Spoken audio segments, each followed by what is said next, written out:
Well, it has been an active day here all across North Georgia as we've had a lot of shower and thunderstorm activity move through. Now, it started last night when those storms really started to move into far North Georgia. We actually had some really damaging storms even up towards the Ellijay area. And right now we still have some rain that's occurring out there, but thankfully not seeing the severe weather in North Georgia like what we had again earlier on this morning. Now, up towards Dahlonega, you see that everything is moving smoothly out there. A lot of shower activity, though, pretty wet. You see the weather station, the anemometer there spinning just a bit.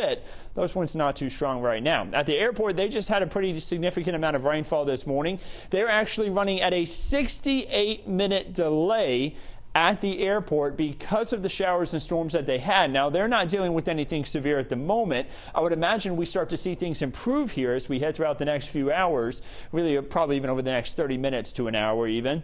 But right now, again, things are a little bit slow out there at this time. Midtown and downtown, I would imagine the downtown connector is a little bit slow, not too far from that downtown connector at the Georgia Tech campus. You see some of the shower activity. So where is that rain right now? Taking a look at shower and thunderstorm activity on the radar, you see some of that heavier rain right now moving through the I-85 corridor there from northeast down towards the southwest. Still seeing some thunderstorm activity down towards Peachtree City, but downtown Atlanta, not so much. A little bit closer down towards Peachtree City, though, again, you see a lot of that thunder and lightning that's still occurring. Nothing severe with that and nothing severe even all the way down towards the Grange region.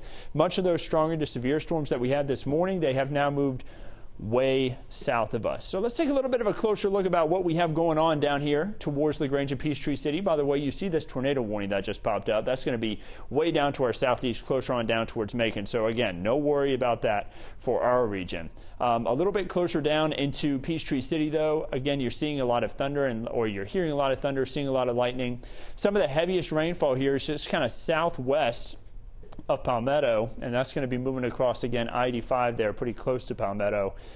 And then you see some of these heavier rainfalls. Macedonia Road stretching down towards the Noonan area could be having some of these heavier showers pass through, and again, that's going to really occur here over the next 15 to 30 minutes for some of those communities.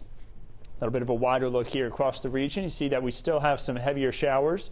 Over towards Athens, starting to dry up on the back side of this, though. I want you to look into far northwest Georgia. That's where we had a ton of rainfall last night, and they are very happy to have quieter conditions now. You see all these wind damage reports that we had stretching up the 575 corridor into Cherokee County, stretching down all the way into eastern Cobb County, northern Fulton County there. We had a lot of wind damage reports. Not so much on the wind damage reports when you get south of the Atlanta area. It's really into far north Georgia where we saw the strongest of the storms. And you'll remember, that's what we were expecting. Chief Meteorologist Chris Holcomb was in last night talking about that, how these storms are going to weaken as they push south. They were still strong at times, but they were much weaker as they got closer towards Atlanta compared to far north Georgia. That's also where they put down more rainfall in far north Georgia. I want to let you to look at some of these oranges that are showing up here. That's where we had a ton of rain. Some spots even picking up 4 to 5 inches of rainfall.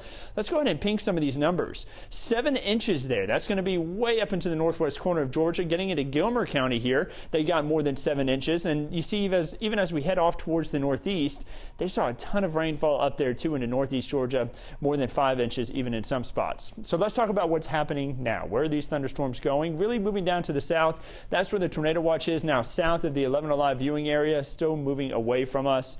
The amount of severe weather that we're expecting the rest of the day is really non-existent. You notice that the threat for severe weather has now dipped down towards the south, but we do have a chance for another round of strong storms overnight tonight, really into early tomorrow morning when you're making that morning commute.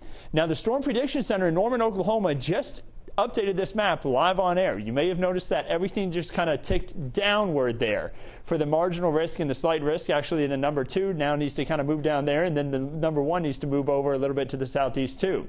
That lets you know the Storm Prediction Center is expecting this severe threat to now dip even further south, away from the 11 Alive viewing area. So for Friday morning, again, still could get some storms, but we aren't expecting it to be anything like what we had this morning. Let's take a look at when these storms move in. Right there by about 6:30 a.m., all the way down south there, even south of the viewing area. We still get a little bit of rain there for Friday morning, but it will be much drier by Friday afternoon. Should be great conditions. Don't forget to download the 11 Alive app. Great way to get updates on the weather when you're on the go, including live looks at that radar.